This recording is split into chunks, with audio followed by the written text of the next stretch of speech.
If you're feeling like your life is out of control and you're not sure if there's any way out, well, I can tell you that my next guest knows what it's like to hit rock bottom.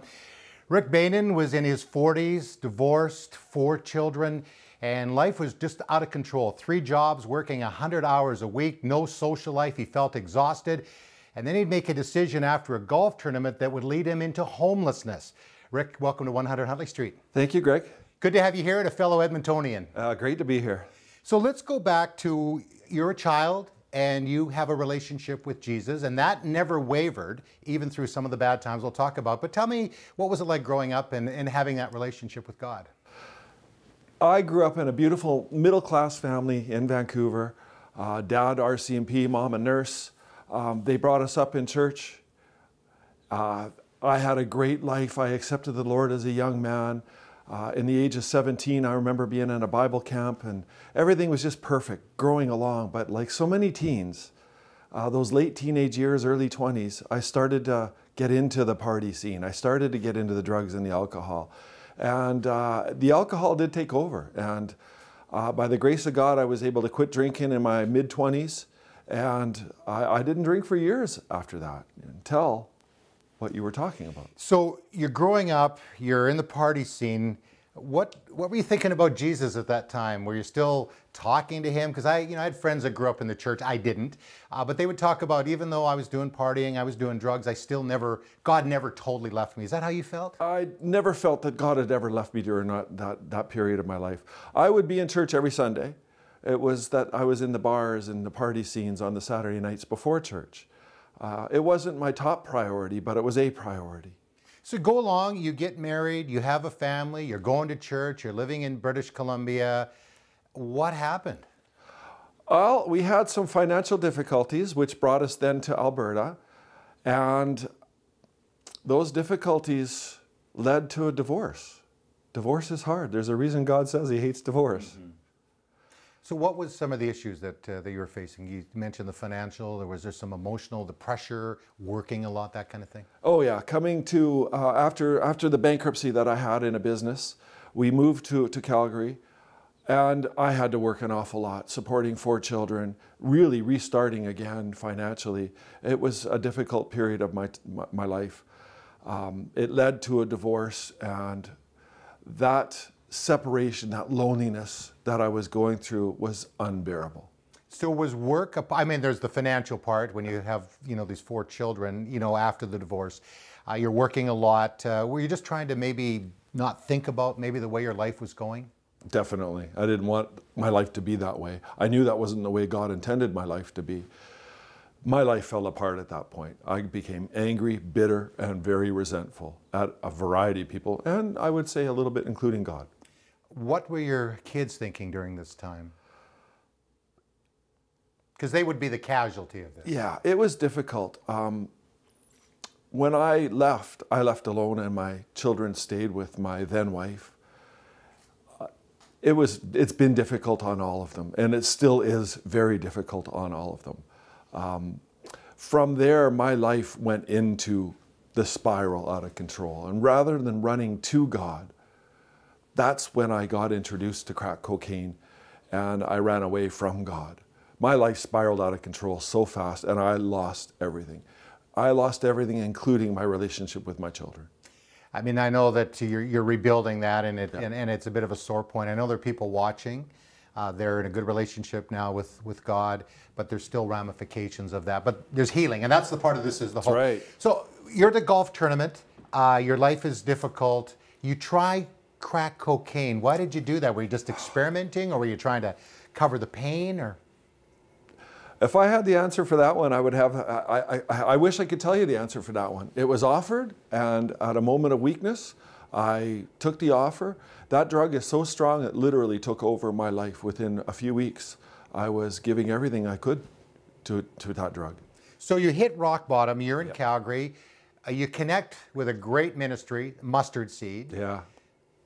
Things look pretty good. You got your job back and life was going pretty good at that point. I went to a recovery center as well in there, and things were looking up. At that point, I hadn't lost all my contact with my children, and I was able to put the drugs down for a little bit. But again, more setbacks. And I went right back to the drugs. And that was there was a period of time for a few months that were very hard. It ended with a suicide attempt on October 30th, 2011. I took a lot of drugs, a lot of Percocets, and I just said, Lord, if you keep me alive after this, then I will serve you. But I put myself into a 9-day drug-induced coma that I should not be alive this day from. Well, we're glad you're alive, and we're going to hear the rest of your story because there's still, you know, some valleys there, but you've come up to the peak and you have a passion to help other people with it. So we'll be back with Rick BEYNON right after this on 100 Huntley Street. Rick BEYNON is my guest, talking about how his life went out of control. He got some help. He was Mustard Seed Church in Calgary. You were recovering. Then what happened? This is when the story started to get great. I went to a detox in Calgary. I tried to get into any treatment center that I could in Calgary because that's where my family was. But there was only one door open, the one God wanted me to take. And from there, I went up to a treatment center in Edmonton. It was there that I started attending Christ City Church, where I now attend still. And I gave my life back to the Lord. I've been serving and working in that church, and a vision was given to me in the prayer room about a year after I started attending there. And it really was to start a Christian-based 12-step ministry. So that's what we did. We were under the authority of our pastor at that point, and we started this ministry, which we now know of as CARE. Very pleased to say that CARE next week will be celebrating 4 years of ministry. That's amazing. And you know, one thing I just wanted to touch on before, and I don't want to talk more about that, is that you did relapse. And I know there's people watching, and we have talked to many of our guests over the years here on 100 Huntley Street. They have recovered, things are going good, but sometimes they fall back. What would you say to somebody that is in that state right now and they feel such guilt? Oh, I tried and it didn't work, and now God, he's tired of me now. One of the things that a Christian will find when they do relapse is not only have they hurt their spouse and their children and themselves, but they also feel an added guilt that they've hurt God. What I would suggest to anybody who has had a relapse is pick yourself up right away. Dust yourself off, ask for forgiveness, and know that God has forgiven you. There is so many scriptures in the Bible that you can just apply to your life, that God has forgiven your transgressions. He's forgotten your transgressions. We keep saying sorry and sorry and sorry over and over again because we haven't forgiven ourselves. We must forgive ourselves as well in this process. You know, in my devotional time this morning, I was reading the story where Peter denied Jesus 3 times. Oh. And it really hit me, and even as preparing for this interview, is thinking that God forgives us no matter how many times we mess up, no matter how many times we sin. So now your passion, though, as a man that understands forgiveness, you're working with people that have addictions. And what are some of the things that you're trying to get through to people when they come in? And because many go like, I don't even know why I'm here, or they've taken a big step to get there. What we're trying to introduce to the people is that there is a Jesus Christ who loves us no matter what.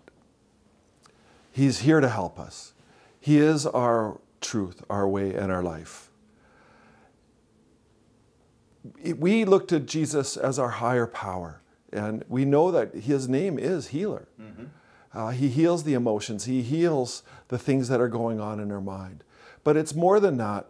We try to bring them into the ministry, and many of us, like myself, have lost our families in our addictions, and we're reintroducing them into the church, and the church can become their family.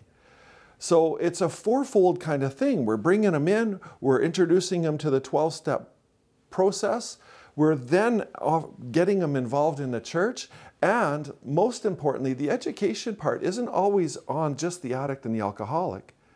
It's on the family members of the addicts and the alcoholics, because our group is for all of them.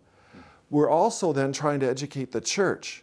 These people are showing up in the churches day in and day out, and they're saying, we need some help. And a lot of the times, we've fallen short of what it takes to help an addict and an alcoholic through the whole process of recovery. Okay, we're going to put your website information on the screen if people want to find out more about what you're doing. And really all you need is a room, a committed couple preferably, in a church, and just put the coffee on if, you know, that's optional. But for many, that's priority for some. For sure. But thank you for sharing your story. And I know that it's amazing. Your life has been so transformed in these last few years. You've got a beautiful wife and you're reconnecting with your family. So thank you, Rick, I appreciate you sharing your story. Thank you, Greg. And you know, if you're going through that kind of situation right now and you think, well, you know what, God can't forgive me, I've just messed up too many times. That is a lie. That's not true. God will take us back because He loves us so much. We got amazing prayer people standing by that will talk with you. They're going to judge you because all of us, we're all broken people, but we have a hope and a great God. So give us a call, 1-866-273-4444. We'll be right back.